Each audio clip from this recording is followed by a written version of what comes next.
Vi čuvajte Republiku Srpsku. Toliko ste emocija iznijeli ovdje sad kad ste govorili da jednostavno svima na to mogu samo zavidjeti.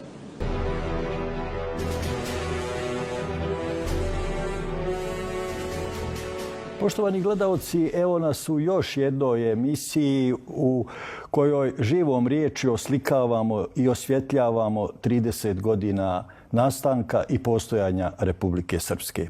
Kada je riječ o nastajanju, naš današnji sagovornik pripada najstarijoj generaciji njenih stvaralaca, ljudi koji su neposredno učestvovali u njenom osnivanju. Pozdravljam danas Božidara Vučurevića, predsjednika Sabora Asocijacije stvaraoci Republike Srpske, bivšeg narodnog poslanika, ratnog načelnika Trebinja. I zahvaljujem se što ste evo u svojoj, mada ste rekli da godine ne brojite, ali u svojoj 85. potegli na dug put da svjedočite na ovaj način o ovim događajima i ovim vremenima. Dobrodošli. Svako vam dobrodošlo. I na početku, koliko se za ove 3 decenije ostvarila vaša početna ideja o stvaranju republike, odnosno zajednice koja će zaštititi srpski narod u datim okolnostima? Koliko su ostvareni ti ciljevi i šta je uostalom danas za vas Republika Srpska? Ostvarilo se nešto veoma krupno, zašto smo ginuli toliko vijekova. Iako se ljutim što se dijelimo na Srbe Srbijance, Srbe Bosance, Srbe Hercegovce, Srbe Crnogorce, jedan je srpski narod.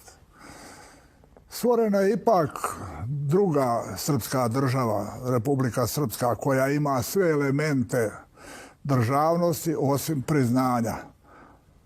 Ali sa majkom Srbijom, hajde, stvarajmo, rekao sam i Vučiću i Dodiku, Drina je kao Bogom data za elektrane, pravite zajedničke objekte, stvarajte faktičko stanje, a bit ćemo priznati onda kad budemo priznati. Stvorili smo čudo.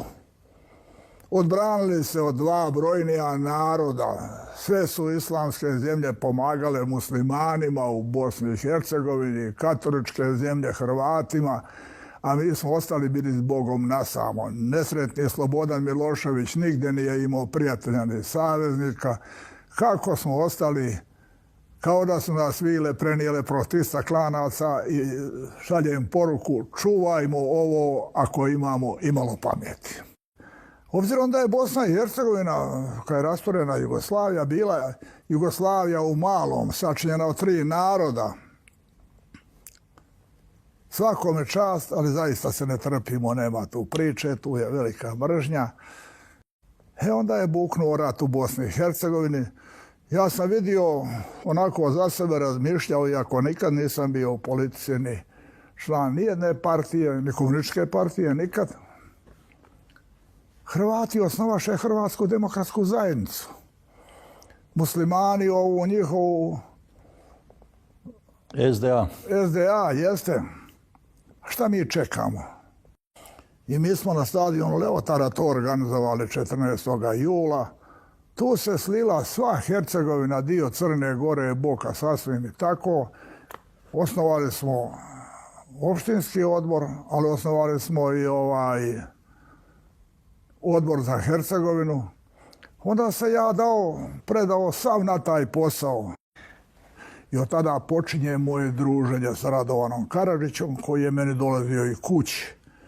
I tako bili smo veliki prijatelji. I samo su laži ovo što se govori njegovom zločinu.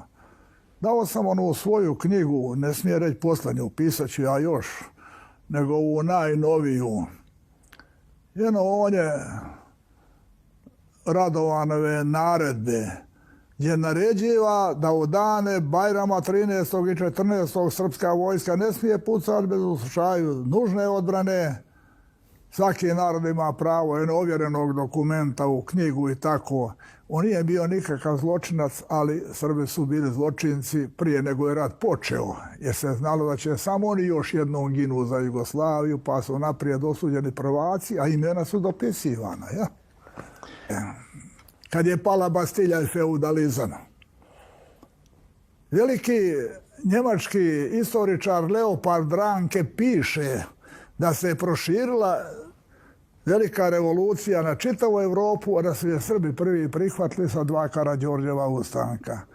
Pa oni od tih malih feudalnih državica napraviše velike države, pa Engleska država Engleza, Italija Italijana, Mađarska Mađara, i da ne nabrajam, samo prepametni Srbi to ne učiniše, nego i danas nas optužuju da hoćemo veliku Srbiju koja je sve kraća, sve uža, sve malobrojnija i tako. Ali počeli su ipak veliki da gutaju male. Mali narodi i danas, a ne samo onda, u svijetu koji nemaju saveznika, jaka saveznika, slabo im se piše. Veoma sam zahvalan Tomu Nikoliću koji prvi pokuca na moskovska vrata. To sam rekao i Vučiću. Drago mi je da ga poštuješ, da si mu dao dobar posao. On je prvi otvorio moskovsku kapiju, pa ode ti, pa ode Dodik. Sad iza nas stoji moćna Rusija, Kina i pa i Bjelorusija i neke još zemlje. Inače, ne bi se mi ni ovako mogli ponašati da nijesmo naši jake saveznike. Inače, ne bi se mi ni ovako mogli ponašati da nijesmo naši jake saveznike. Ipak smo mi morali shvatiti da se neće moći ostati u Mostaru. Nekad je bio srpski Mostar. Ali prilikom onih prvih odlazaka u Njemačku, u pečalbu za zaradama, prvo su Hrvati kao prijatelji sa Njemcima otišli, zaradili pare, pokupovali zemlje, objekte, šta ja znam, prostore, lokacije, da ne nabrajam. I mi smo već tamo bili manjina. Donijeli smo odluku da branimo ono što možemo odbraniti. Tako smo se i ponašali. Trebinje, srpsko nevjesinje koje je vazda bio karaula srpskog naroda u svim ratovima i ustancima protiv Turaka. Trebinje, srpsko nevjesinje koje je vazda bio karaula srpskog naroda u svim ratovima i ustancima protiv Turaka. Gacko i ovo. Pazite nešto, u Hercegovini je živjelo tada 60 i kusur hiljada stanovnika, a mi smo formirali jer smo ostali s Bogom nasamo, osječeni tamo. Presječeni na Trnovu, presječeni na Goraždu. Ja sam išao na Pale na sjednice preko Crne Gore, dijela Srbije, pa da bi došao na Pale ja. Moja riječ u ljutnji, a zašto i da ne kažem. Kada se zavadili Hrvati i muslimani, oni bombardovaše, miniraše, kako li stari most u Mostaru. I na televiziji gledam, pitaju zašto su to učinili. Kaže onaj Hrvat, nema problema, napravit ćemo mi stariji i moderniji most. Ali ne prođe 3 dana, pitaju mene neko za to, preko napravit ćemo stariji i moderniji Dubrovnik. Apropo onoga njihova da će oni napraviti stariji, da. Tako da se ne kajem za to što sam rekao. Vi čuvajte Republiku Srpsku. Toliko ste emocija iznijeli ovdje, sad kad ste govorili, da jednostavno svima na to mogu samo zavidjeti. Tada su Hrvati iskoristili priliku da nas napadnu neorganizovane. Mi smo preko noć budili ljude iz kreveta i šta ja znam, da bi se mogli braniti. Dobro, malih sela je bilo tu, ali 74 sela pogranična oni spališe. Da. Druga stvar, od odlaska te bijedne Jugoslovenske narodne armije nikad posle ni jedan Srbin nije poginuo na njihovoj teritoriji.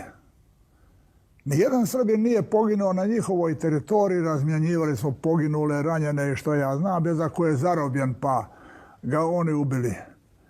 A nekoliko stotina Hrvata je poginulo na našoj teritoriji. Šta su oni tražili na teritoriji Hercegovine? Ko je to koga napao? Vi čuvajte Republiku Srpsku. Toliko ste emocija iznijeli ovdje, sad kad ste govorili, da jednostavno svima na to mogu samo zavidjeti.